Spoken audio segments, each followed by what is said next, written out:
ఏది అయినా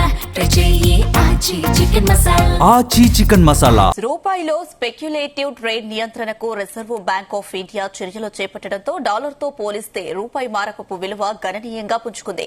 రూపాయి ట్రేడింగ్ డాలర్తో పోలిస్తే 94.62 వద్ద ఆరంభమై ఆ తర్వాత 188 పైసలు పెరిగి 92.82 వద్ద ఇంట్రాడే గరిష్టాన్ని చేరింది. చివరకు 152 పైసల లాభంతో 93.18 వద్ద ముగిసింది. 2013 తర్వాత డాలర్తో పోలిస్తే రూపాయి విలువకు అత్యధిక ఒక రోజు లాభం ఇదే.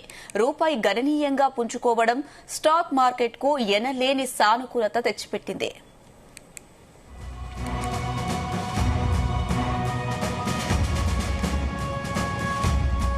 ఇదే అంశానికి సంబంధించి మరిన్ని అప్డేట్స్ మా బిజినెస్ కరెస్పాండెంట్ రవిప్రసాద్ అందిస్తారు. Ravi Prasad, good morning Aneesha. Overall గా నిన్నటి నుంచి కూడా మనం చూస్తుంటే ఆర్బీఐ స్పెక్యులేటివ్ ట్రేడింగ్ ని నియంత్రించడం ద్వారా డాలర్ రేటు పెరిగిందని చెప్పడం జరుగుతుంది. యాక్చువల్ గా మనం ఫస్ట్ ఈ స్పెక్యులేటివ్ ట్రేడింగ్ అంటే ఏందో ఒకసారి మాట్లాడుకుందాం.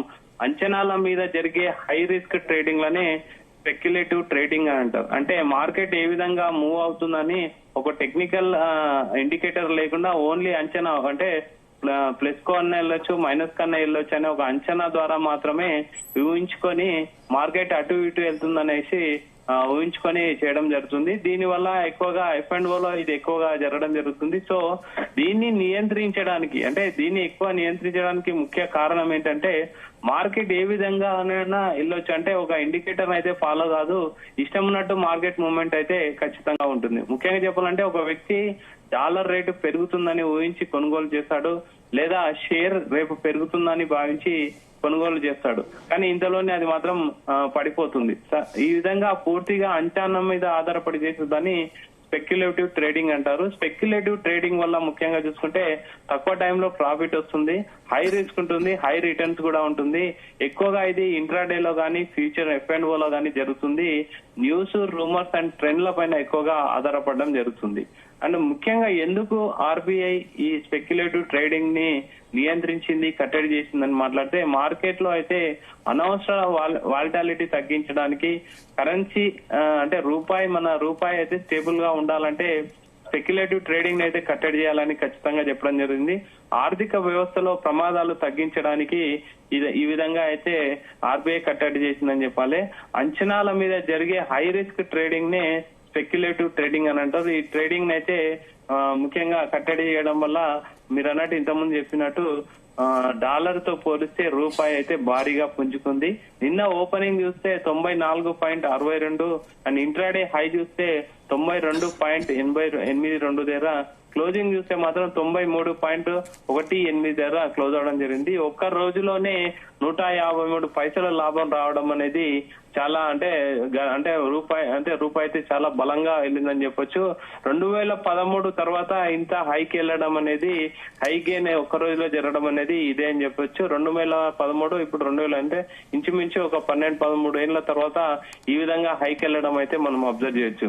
ముఖ్యంగా హైకి వెళ్ళడానికి ఇంతకుముందు మనం చెప్పినట్టు ఆర్బీఐ కట్టడి, స్పెక్యులేటివ్ ట్రేడింగ్ ని కట్టడి చేయడమే కారణం అని అయితే ఎక్స్పర్ట్ అంటే మార్కెట్ ఎక్స్పర్ట్ చెప్పడం జరుగుతుంది.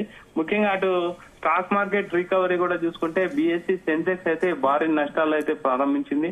తర్వాత లోయెస్ట్ 2000 పాయింట్లు అయితే రికవరీ అయింది, చివరిగా లాభాల్లో అయితే క్లోజ్ అవడం జరిగింది. ముఖ్యంగా మనము క్రూడ్ ఆయిల్ గురించి కూడా మాట్లాడితే ప్రజెంట్ అయితే ఇన్ఫ్లేషన్ రిస్క్ అయితే బాగా పెరుగుతుందని ఖచ్చితంగా చెప్పాలి. గ్లోబల్ మార్కెట్లు కూడా, అంటే ఏషియన్ మార్కెట్లు కూడా, అవి కూడా అన్ని కొంచెం పాజిటివ్ మూవ్మెంట్ అయితే, అంటే యుద్ధం ఏ టైంలోనా ఆగొచ్చు అని అయితే ఒక న్యూస్ రావడం కూడా మనము రూపాయి బలపడడానికి ఒక కారణం అని చెప్పొచ్చు. సో ఆటోమేటిక్ గా డాలర్ విధంగా చూస్తే కూడా డాలర్ స్ట్రాంగ్ గానే ఉంది. అయినా సరే మనం ఆర్బీఐ చేసిన ఈ కట్టడి వల్ల అయితే ఖచ్చితంగా తగ్గిపోయిందని చెప్పాలి. ముఖ్యంగా మనం సెక్టార్ల గురించి ఆలోచిద్దాం.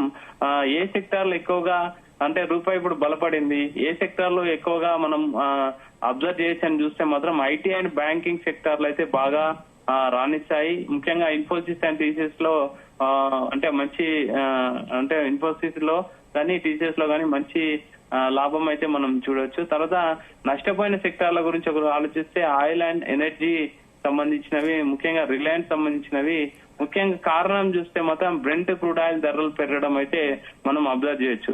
గ్లోబల్ గా చూస్తే మాత్రం ఏషియా గానీ యూరోప్ మార్కెట్లు కానీ నెగిటివ్ నే ఉన్నాయి. అయినా సరే ఇండియా మార్కెట్ అయితే డొమెస్టిక్ స్ట్రెంత్ బాగా ఉందని అయితే ఎక్స్పర్ట్ చెప్తున్నారు. సో ఆ విధంగా అయితే కంటిన్యూగా మార్కెట్ అయితే ప్రజెంట్ పాజిటివ్ గానే ఉందని అయితే చెప్పడం జరుగుతుంది. ఓవరాల్ గా నిన్న ఒకరోజే 152 పైసలు పెరగడం అనేది ఇండియాకు రవిప్రసాద్ అయితే గత 2-3 రోజులుగా మనం చూసుకున్నట్టయితే మార్కెట్ లాభాల్లోనే కొనసాగుతుంది. మరి ఈ రోజు గుడ్ ఫ్రైడే కారణంగా స్టాక్ మార్కెట్లకు సెలవు ఉంటుంది. మరి రేపు మార్కెట్ ఎలా మొదలయ్యే అవకాశాలు కనిపిస్తున్నాయి? మార్కెట్ ఎక్స్పర్ట్స్ ఏం చెప్తున్నారు? యాక్చువల్ గా అనుష, ఈ రోజు గుడ్ ఫ్రైడే, రేపు సాటర్డే మార్కెట్ ఉండదు, ఎల్లుండి సండే, కాబట్టి 3 days అయితే మార్కెట్ ఉండదు. కాబట్టి మాక్సిమం నిన్న నష్టాల్లోనే ముగియడం జరిగింది. సో ఓవరాల్ గా మండే మాత్రం ఖచ్చితంగా పాజిటివ్ మూవ్మెంట్ ఉండొచ్చు అని అయితే చెప్పడం జరుగుతుంది. ముఖ్యంగా ట్రంప్ ఒక స్టేట్మెంట్ చేయడం జరిగింది, యుద్ధం ఒక 2-3 వారాల్లో క్లోజ్ అవుతుంది. సో అన్ని యథావిధిగా అయితే కంటిన్యూ అవుతాయి. సో భయాందోళన అవసరం లేదనేది ఒక స్టేట్మెంట్ చేయడం జరిగింది. ఈ స్టేట్మెంట్ తో అయితే మొన్న మార్కెట్లు స్టార్టింగ్ అయితే పాజిటివ్ వెళ్ళిన తర్వాత ఇంచుమించు ఫ్లాట్ గానే క్లోజ్ అవ్వడం జరిగిందని చెప్పాలి. సో ఆ విధంగా మండే రోజు మార్కెట్లు మాక్సిమం పాజిటివ్ గానే ఓపెన్ అవ్వచ్చు అనేసి అంచనాలు ఉన్నాయి. కాకపోతే అంటే సాటర్డే సండే ఇంకా 2 days టైం ఉంది. అండ్ సండే రోజు నైట్ కల్లా ఇటువంటి యుద్ధానికి సంబంధించిన తీవ్రత ఏ విధంగా ఉంటుందో దాన్ని బట్టే మండే మార్కెట్ అనేది డిసైడ్ అవుతుంది. ఖచ్చితంగా మండే మనకు తెల్లవారుదామున 5 గంటల అంటే మండే రోజు తెల్లవారుదామున 5 గంటల తర్వాతనే మార్కెట్ స్థితిగతులు అయితే అంచనా వేయగలుగుతారు ఎక్స్పర్ట్స్ అయినా సరే, ఎవరైనా సరే. ప్రజెంట్ అయితే మార్కెట్ డొమెస్టిక్ వైజ్ చూస్తే స్ట్రెంత్ గానే ఉంది, కానీ ఓవరాల్ గా అయితే కొంచెం వీక్ గానే కనిపించింది. లాస్ట్ ఒక 1-2 years నుంచి నిఫ్టీ కూడా పెద్ద జీరో రిటర్న్స్ అయితే ఇవ్వడం జరిగింది. అందరు పోర్ట్ఫోలియోలు కూడా ప్రజెంట్ అయితే నెగిటివ్ లోనే ఉండడం జరుగుతుంది. సో అందరు ఎక్స్పర్ట్ చెప్పేది ఏంటంటే కొంచెం వెయిట్ చేయాలి, ఓపిక ఉండాలి, అగ్రెసివ్ ట్రేడింగ్ చేయకూడదు, బ్రేవ్ ట్రేడింగ్ కూడా చేయకూడదు అని అయితే పెద్ద పెద్ద ఎక్స్పర్ట్లు అయితే చెప్పడం జరుగుతుంది. ఇలాంటి టైంలో మాత్రం జాగ్రత్తగా ఓపిక గా ఉండాలి. ముఖ్యంగా ట్రేడింగ్ చేసే వాళ్ళు మాత్రం చాలా జాగ్రత్తగా ఉండాలి. ఎటువంటి ఇండికేటర్స్ అయితే ఫాలో అయ్యే సూచనలో మార్కెట్ అయితే లేదు, కాబట్టి జాగ్రత్తగా ఉండాలి. ఫండమెంటల్ గా ఆలోచిస్తే మాత్రం వాల్యూ ఉన్న ఫండమెంటల్ స్ట్రాంగ్ ఉన్న స్టాక్స్ తీసుకుంటే ప్రజెంట్ నష్టాల్లో ఉండొచ్చు, కానీ ఓవరాల్ గా చూస్తే మాత్రం ఖచ్చితంగా మీకు లాభాలను అయితే ఇస్తుంది లాంగ్ టర్మ్ లో అని చెప్తున్నారు. షార్ట్ టర్మ్ మీద నమ్ముకొని మాత్రం ఇన్వెస్ట్మెంట్ చేయకూడదు. గోల్డ్ అండ్ సిల్వర్ కూడా అదే విధంగా చెప్పడం జరుగుతుంది. సో ఓవరాల్ గా మార్కెట్లు అంటే రూపాయి బలపడడం అనేది మనము ఇండియన్ మార్కెట్ అయితే ఖచ్చితంగా ఒక మంచి శుభశకునం అని చెప్పాలి. సో ఈ ఎఫెక్ట్ అయితే మండే రోజు మార్కెట్ ఖచ్చితంగా ఉంటుంది. మండే రోజు మార్కెట్ అయితే మంచి పాజిటివ్ మూవ్మెంట్ లో ఓపెన్ అయ్యే అవకాశం ఉంది అనుష. రవిప్రసాద్, అయితే నిన్న భారీగా తగ్గిన బంగారం ధర ఇవాళ కాస్త పెరిగింది, అంటే 1960 రూపాయలు పెరిగింది. అంటే ఇది ఇంకా పెరిగే అవకాశాలు ఉన్నాయా? ఖచ్చితంగా నిన్న చూసుకుంటే అయితే భారీగా తగ్గిన బంగారం ఇవాళ అయితే పెరిగిందని చెప్పాలి. హైదరాబాద్ బులియన్ మార్కెట్ లో 24 క్యారెట్ల బంగారం మీద చూసుకుంటే ముఖ్యంగా 10 గ్రాములు వచ్చేసి పసిడి ధర 1960 పెరిగింది. తర్వాత ప్రజెంట్ వచ్చేసి 1,50,930 దగ్గరకు అయితే చేరుకోవడం జరిగింది. 22 క్యారెట్ల బంగారం 10 గ్రాముల గోల్డ్ రేట్ వచ్చేసి 1800 అయితే పెరగడం జరిగింది. 1,38,350 అయితే ప్రజెంట్ ట్రేడ్ అవ్వడం జరుగుతుంది. అటు వెండి ధరలో కూడా ఖచ్చితంగా చూస్తుంటే సిల్వర్ రేటు 2,55,000 అయితే ప్రజెంట్ ట్రేడ్ అవ్వడం జరుగుతుంది. ఓవరాల్ గా ప్రజెంట్ మనం లాస్ట్ ఒక 20-30 days నుంచి యుద్ధం స్టార్ట్ అయినప్పటి నుంచి చూసుకుంటే గోల్డ్ అండ్ సిల్వర్ సంబంధించి అయితే చాలా వాలిటాలిటీ అయితే మార్కెట్ లో ఖచ్చితంగా కనిపించిందని చెప్పాలి. చాలా మటుకు లాస్ట్ 1 year ఇచ్చిన రిటర్న్స్ ఇంచుమించు గోల్డ్ అయితే 60% ఇచ్చింది, సిల్వర్ అయితే 120% అయితే లాభాలు ఇచ్చింది. కానీ ఈ ఇయర్ కూడా అదే విధంగా ఇస్తుందని అయితే చాలా మంది ఇన్వెస్టర్లు ఇన్వెస్ట్ చేయడం జరిగింది. కాకపోతే అలాంటి సూచనలు అయితే ప్రజెంట్ ఏం లేవని అయితే ఎక్స్పర్ట్ చెప్పడం జరుగుతుంది. ఏ టైంలో పడుతుంది, ఏ టైంలో పెరుగుతుంది అని అయితే చెప్పలేము. గోల్డ్ అండ్ సిల్వర్ ప్రజెంట్ అయితే బాగా వాలిటాలిటీ ఉంది.